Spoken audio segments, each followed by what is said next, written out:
Katrina Van Tassel.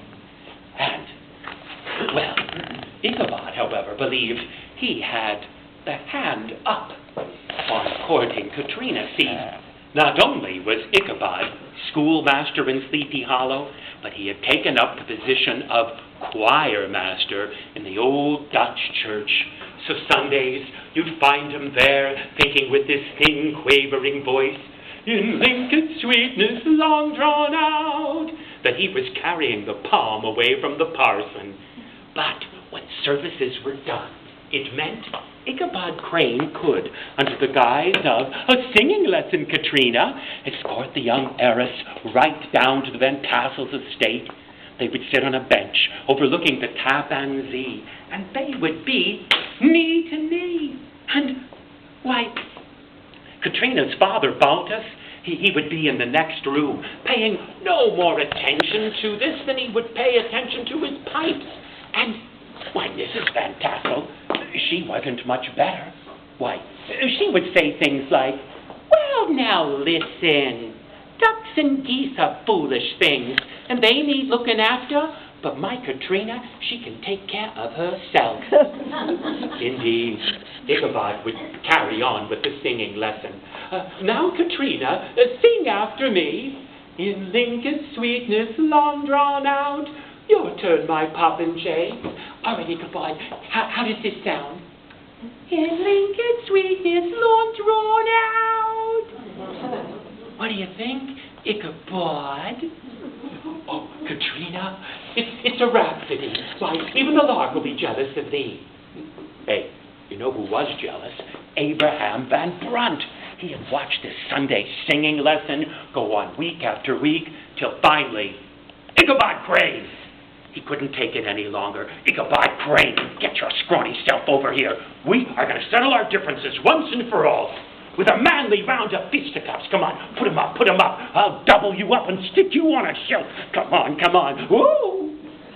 Well, Ichabod knew better than to engage Brom Bones in a round of fisticuffs. So, Brom turned to other techniques to try to rid himself of his rival. He stuffed up the chimney of the schoolhouse. Ichabod would not be smoked out. Another time, Brom went in with his gang to the schoolhouse early in the morning, and they set a whole convolution of, like, booby traps. So, in the morning, when Ichabod Crane comes in, what's this? Witches have held a coven in my school. He would not be bewitched away.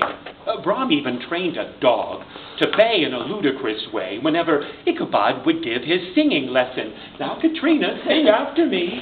In Lincoln's sweetness long drawn out. Oh, oh, oh, oh, oh, oh, oh, oh.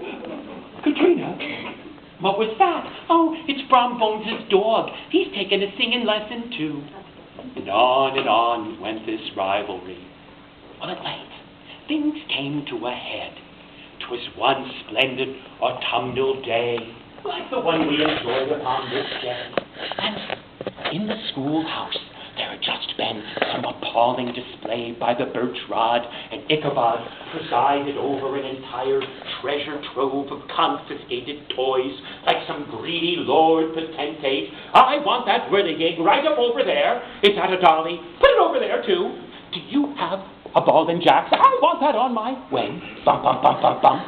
Oh, opens the door, and there, standing, as if he had just ascended from Mount Olympus, for he was all clad in white, comes a messenger. Greetings, felicitations, Ichabod Crane. I bring you an invite to attend tonight a harvest frolic, to be held at the homestead of Baltus and Mrs. Van Tassel. Please be there. And Ichabod went into a reverie. The Van Tassels. A frolic? Tonight? I shall be able to openly court my Katrina. Why, she mayn't even accept my proposal. Oh, but one must be like a knight entering the lists to be ready for such situations. But how will I ready myself with all these pesky pupils? Children? Huh? Children, what? Children, school is dismissed. Get out, get out, get out. Yay! And they ran willy-nilly into the afternoon. That afternoon, Ichabod retired to the premises where then he was being housed, that of one Hans Von Ripper.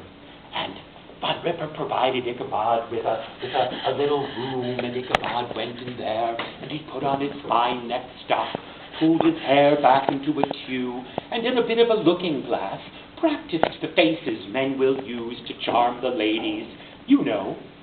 And then he thought, well, in my pocket I have an ode to Katrina. Oh, once she listens to that, no doubt she'll accept my proposal, and we'll be married, and the fantastic estate will belong to us.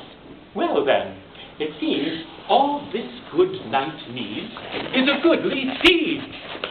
Hans Von Ripper, Ichabod Crane, what can I do for yous? Well, I am going according tonight to Van Tassel's, and accordingly should like to borrow your fine horse. Now listen, Ichabod, everyone in Sleepy Hollow and Tarrytown gets invited to the Van Tassel's frolic. I gotta use that horse to haul a carriage with all my kids, my wife. I ain't even got enough room for a scrawny schoolmaster like you. Oh, prithee tell, how wilt I get there? Tell you what I'm going to do, Ichabod. I'll let you take gunpowder over there. Oh, gunpowder? Gunpowder? You can't mean that broken-down, sway-backed, hammer-headed, one-eyed mare. Gunpowder, indeed. That's the horse you're going to take, indeed. I'll tell you what else. I'll throw in my Sunday saddle, but you better bring it back. Thus, Ichabod Crane contented himself with having to ride upon gunpowder. And instead of looking like a knight on an errand, Ichabod Crane looked more like a crooked cricket chirping down the old post road. Now upon the post road, all the inhabitants of Sleepy Hollow and environs promenaded down. Why, there were ladies thinking with a bit of ribbon in their hair they were all citified, and young gentlemen who polished up their buttons of brass until they were about ready to burst with pride. And there, Ichabod saw them all proceeding down to Van Tassel's. The Van Tassels had swept out their barn and set tables, now groaning with the bounty of their estate. Why, one table offered every kind and cut of meat, another every roast of vegetable, and there sat an entire table adorned with cakes. Why, there were sweet cakes and honey cakes and chocolate cakes and white cakes, and there were cookies and snickerdoodles and, well, even dowdy donuts by the dozen. And, why, when everyone came in, they just gawked. Till Baltus Van Tassel had to step up and say, "Well, don't just stand there, everyone. Fall to it, help yourselves." And Ichabod was first among the foremost. He sat down, devoured a roasted duck, drank a bowl of succotash, and still had room for a dowdy donut or three. And then he went into a reverie thinking, one day all of this is going to belong to Brom Bones! Hey, Brom Bones is here! And and right into the barn galloped Brom Bones on Daredevil. Oh, announcing, "Yay, Brom Bones is here, Sabalti! Give us a real frolic now, will ya?" "Oh, right there, Brom, we'll get the frolic on. Where's my fiddler?" There's a creak of bones.